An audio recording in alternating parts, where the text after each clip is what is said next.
Good day mga kakabisi.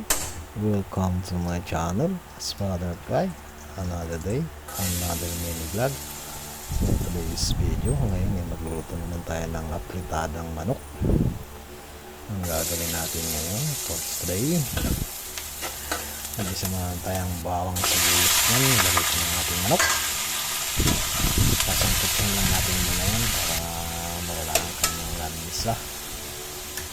Nakaraan pa pala yan sa rep, matagal na, kaya luto na natin ngayon. Kasi pag matagal ang sa rep ang ating karne, parang mawawala ng lasa ata, kaya lutuin natin ngayon yan. Papakuloy lang natin yan, papakatasin lang natin sariling tubig niya. At shoutout nga pala sa mga follower namin dyan. Lalo may mga hindi pa nakapollow, welcome na welcome okay dito sa Skayans. At yung mga nanonood ng aming video, patuloy nyo pong supportahan ng aming feed Skayans.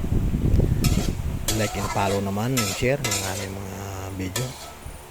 At welcome na welcome okay dito sa Skayans. Maglagay na tayo ng tomato sauce kasi nasangkot na natin ang ating manok. Lalagyan na tayo ng tomato sauce dyan. Lagyan na tayo ng asin,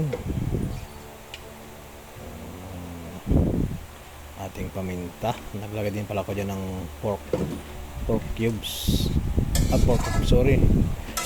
chicken cubes pala, mali naman. Chicken cubes pala nilagay ko dyan. Okay, maglagay na tayo ng carrots, patatas. Mas marami yung carrots natin, wala na pala sa rep, kaya naubusan tayo ng patatas. Kakaunti lang yung patatas dyan, carrots yung marami. Naubusan na tayo sa rep, wala na tayong stock. Okay, maglagay tayo ng chicken cubes. Dagdag din pala ko ng ketchup dyan para pumulang masyado ang ating apritadang manok. Chat sa inyo mga kabisi. May ano rin tayo pala, YouTube channel, Sky Ducks channel.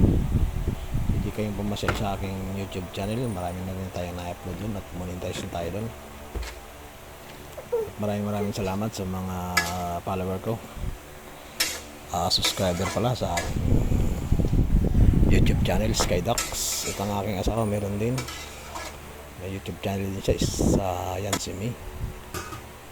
Napakarami ng kanyang follower, subscriber doon, lahating milyon ata.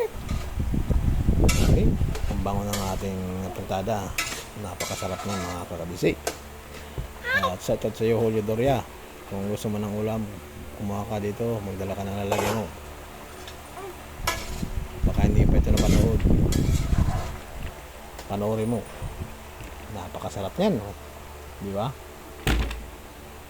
Pag matingat, matigas pang ating gulay ilagay, carrots sa kaming patatas. Okay, maya lang ayukin yan. At magpapakals na tayo mga kakabisi. Okay, ibas ng sabaw, medyo okay na yan, malambot ng ating gulay.